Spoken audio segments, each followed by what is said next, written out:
Welcome back to the YouTube channel, chat. Welcome back, chat. Chat. We are back with another YouTube channel, 8-horn RC video. Chat. Welcome back to the 8-horn RC YouTube channel.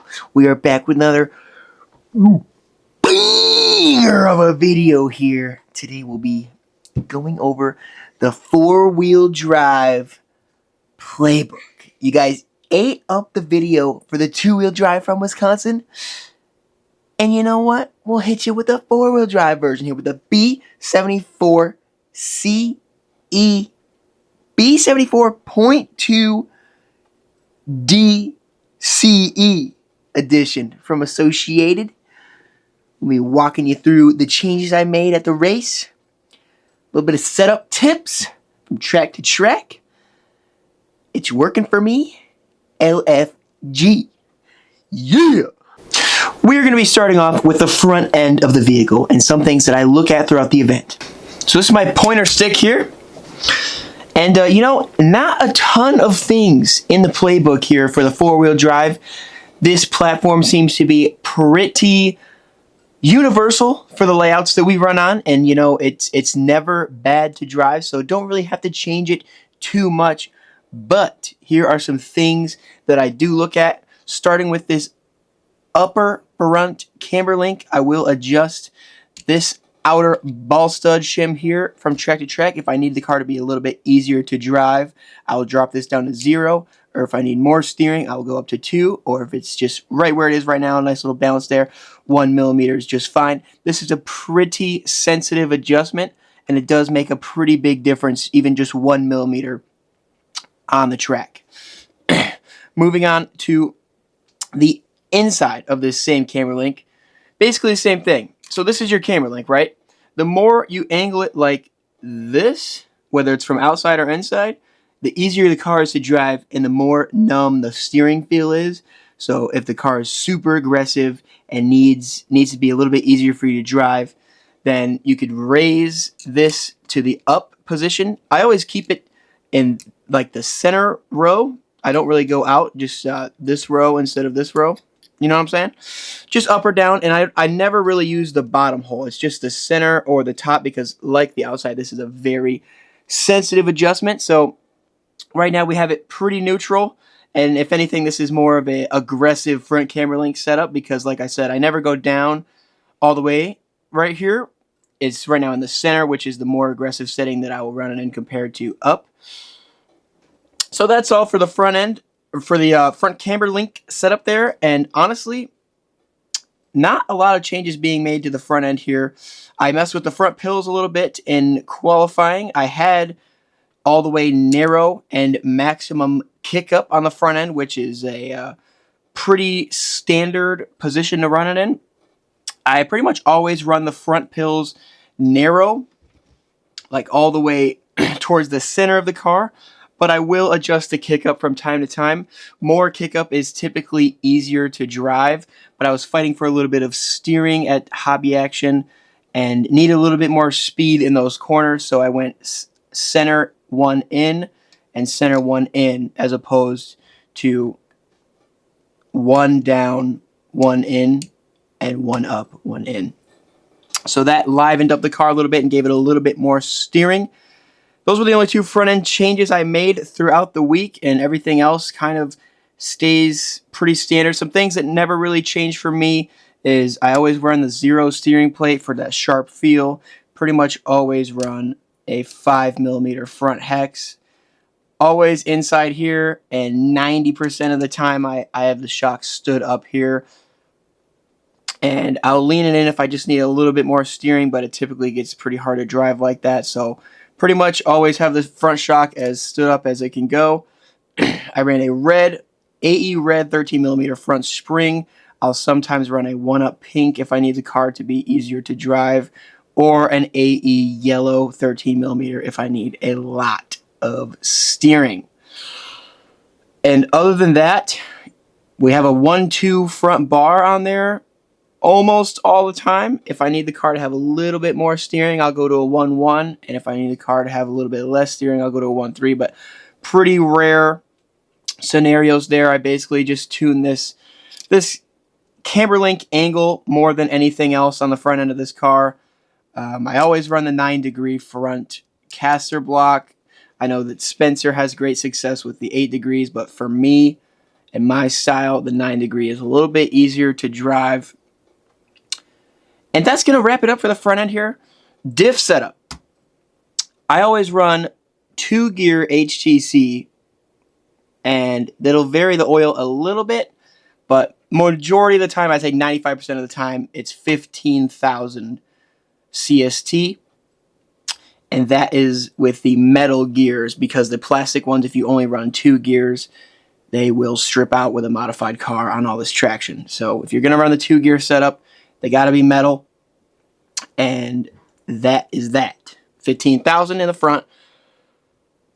And the ring and pinion. I sometimes run metal. I ran metal the majority of last year for ring and pinion because it has a little bit more traction, but I put in the plastic ring and pinion that comes with the CE dirt kit, and it made the car a little bit easier to drive and a little bit more explosive out of the corners, and also stay a little bit flatter with less pitching on and off the throttle. So I would say the plastic ring and pinion was a pretty good tune there. And that's going to do it for the front end. Now we're going to flip this joint over and show you the tail. All right, Chet. Moving on to the rear end. I adjust the rear end of this car significantly more than I adjust the front end. The front end I kind of walked you through, just basically the front upper camber link, and that's really the only thing I change from track to track. The rear end is where I really tune the car more often based on the track condition. So, starting with the hex. Typically run a 5mm hex, but I put a 6mm rear hex on for this track. It was a little bit more stable through the whoops, kind of like a little, wanted it to just hover through those bad boys a little bit better, which it did with the 6mm hex, so that was good. And it also offered a little bit more steering, freed up the rear end just a touch in the corners. This camber link here is something I'll also adjust. As you can see right now, this bump is flipped out, which is how I always run it. We have a 0.5mm shim in here. I know you guys maybe don't think that 0.5mm is that big of a change, and it's really not, but you do notice it. Normally, I would show up with it with zero shims right here, but I just needed the rear end to be a little bit stiffer and a little bit more active, so I put 0.5 mil in there, and it did liven up the car in the corners a little bit, so that did help. As far as the height of this goes, I don't really adjust it from 1mm. That's kind of just how I run it all the time right there. And this is a B7 mount.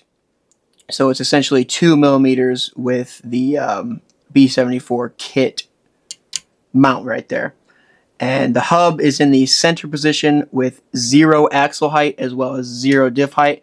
Just like on the 2-wheel, you like to keep the axle and diff height in sync with each other. So if you're going to run 0 here, you got to run 0 here.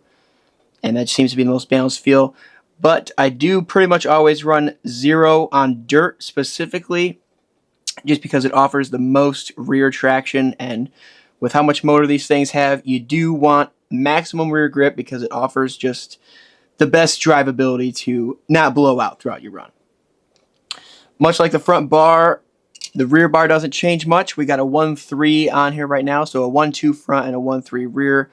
Kind of seems to be the baseline package that I don't really stray from very often.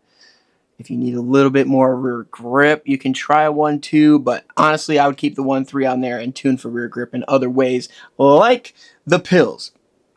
There is nothing on this car that I change more than the C-block pill. The D-block pill I pretty much always run at center, but C-block, I change it darn near every event, a couple times per event, based on how the car felt the previous run. Right now, we have 0.5 up and middle.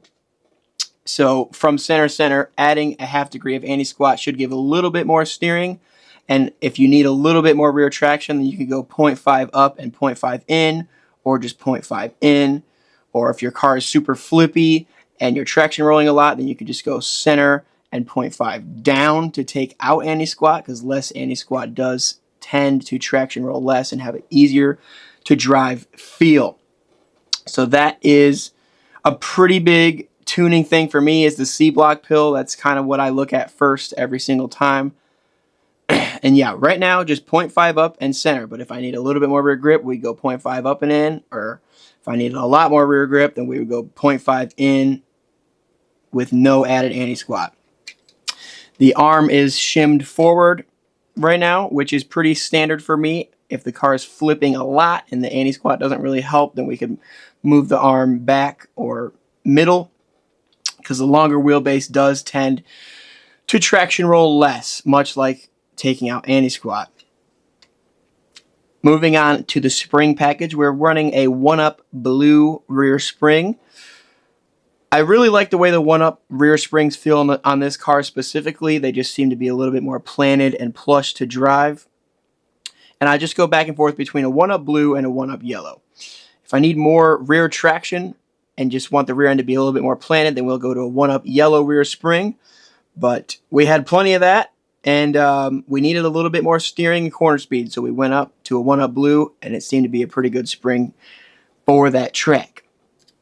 This center ball stud mount here, I run it all the time. I think that the added weight back here adds grip and drivability, which is a great thing to have.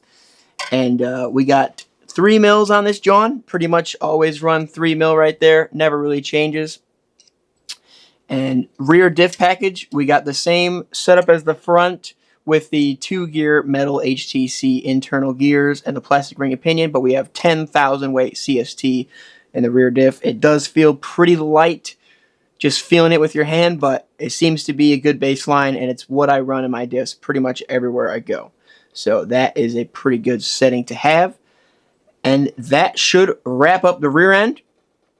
Moving on to the center of the car. Per usual, just like all my other vehicles, we are dripped out head to toe with the Reedy electronics, Reedy servo, Reedy 610R ESC with the Reedy fan, and Reedy carbon fiber fan protector brace. We got the Reedy M4 motor, 5.5, Reedy aluminum motor fan, and the Reedy SG5, soon to be SG6 battery. Not to mention the 1-up accessories, just to really drip it out to the max. Starting with the center diff here, we got HTC gears, but I'm running 4 of them, so I can run plastic HTC 4 gear with 300,000 oil, or 350, or factory team basically doesn't make 300, but 200 feels a little thin and 500 is a little aggressive, so you can either mix them, or companies like 1-up make 300, so whatever you have, you can make it work for that feel there. So that's the center diff. This front brace here, you'll notice that I am not running the factory team front brace, and just this one from here to here, and that does seem to be the best feel. I have been tuning with the flex options on this car quite a bit, and I will get to that more in depth in a second here, but starting with this upper front brace, I feel like more flex seems to be a little bit better for all the traction and kind of bumps that we run on. A little bit more consistent to drive, less rigid. And that holds true with the chassis brace technology. I am running the standard plastic chassis braces with the cut flex carbon 2mm brace on top, and I am not running all of the screws in them. I'm just running this front one and then these 2 right here. I'm not running this screw right here, and I'm not running this screw right in front of it for more flex. And with the rear end, I'm also running the cut flex carbon chassis brace, and I'm not running these 2 set screws. I'm not running this screw, and I'm not running this screw. Just the screw holding in the fan and the screw up front. The only screws we are running on the top of this brace. We have all the screws in the bottom of both front and rear, so all the flatheads are in the chassis form, but I did tune a lot of flex in the car with this because it just seems to be a more consistent feel, and the car doesn't seem to be as aggressive to drive, and just more flex seems to be a little bit more predictable with all the traction that we run on nowadays. And yeah, we got the low profile battery. Them big boys are a little bit too much weight on the rear. You don't really want to sit on the rear. And I have it servo taped in just to be a little bit more lightweight. Just 2 strips of servo tape, one right here, one right here. That way the battery can still move a little bit. I don't think you want to just have 2 big long strips of servo tape across the battery, because you want it to be able to just have a little bit of wiggle room. You don't want it to act like a chassis brace. And same idea with not running the electronic brace right here. The way it kind of bolts out into the chassis in my head is a little bit of like a chassis brace on half the chassis. So I don't run that. I just servo tape this bad Jackson straight to the chassis, call it good. Moving on to the servo technology here. We got the shorty servo. You don't want the big dog. I think lightweight is good. And we got the longest servo horn we make, 25 teeth here. I believe this is 20 millimeter horn. And we got 4 millimeters of ball stud washer on this thing just to try to straighten out the angle of the tie rod a little bit. It's still not perfectly straight, but it's good enough. Better than 0 mil, for sure. And that is going to do it for the center of the car. Before moving on to the final portion of the video, we got to go over the most important part, the shock package.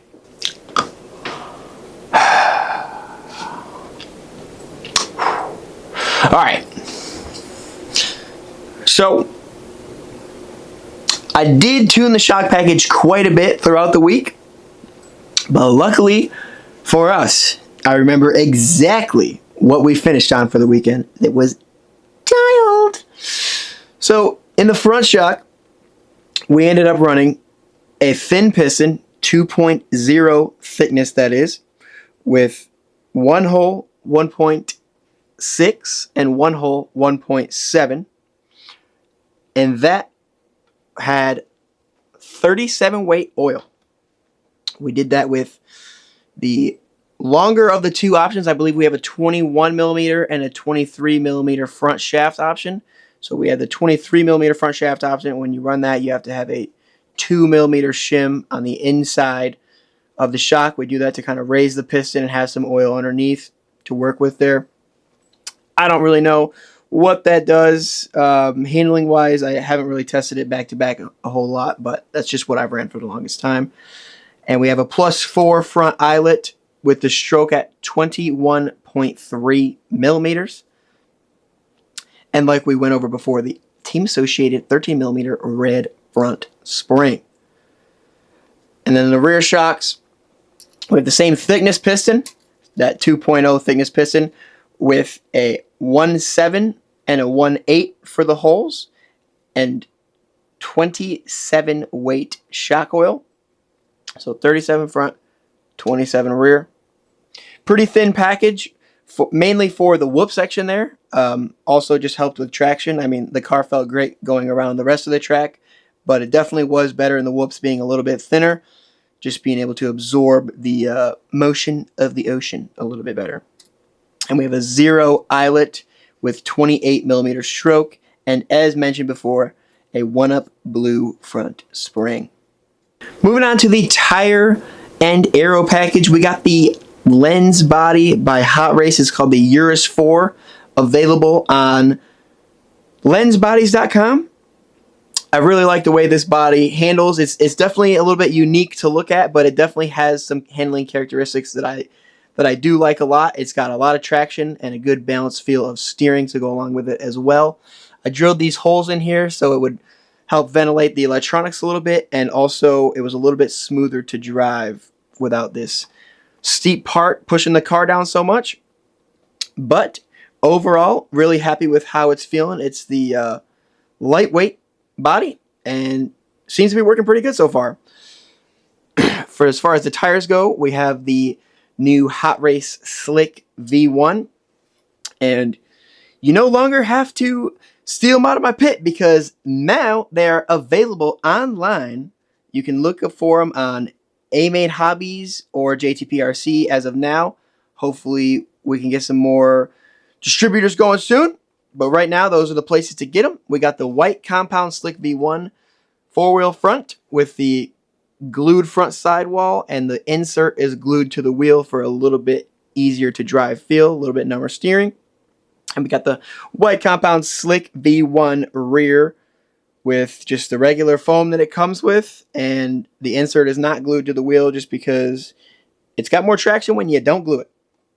So that's the package right there. I used TDK Gen 2 to sauce them, and it ended up being pretty good. No tire prep, just kind of mounted them up and used some flush cuts to cut that little center wire off and ran them. They were good second run. So that was the package there, and like normal, we ran a 7-inch wing to go along with that package. And that's about all we can go over here on the B74.2DCE edition from Team Associated. This thing has been freaking lights out. It was super good to drive, arguably the best it's ever been to drive at the Desert Classic.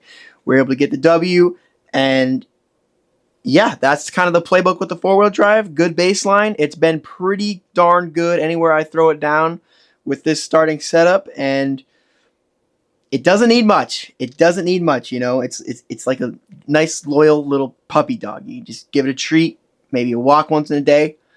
Bam! Ready to go! Yeah! So, hope you liked the video. Hope you found it useful. Thanks for coming back to the channel. And if you made it this far in the video, then you're the man. Make sure to drop a like and subscribe to AHRC YouTube channel. And we will be coming back out with, you know, some more content. So, stay informed. Peace out.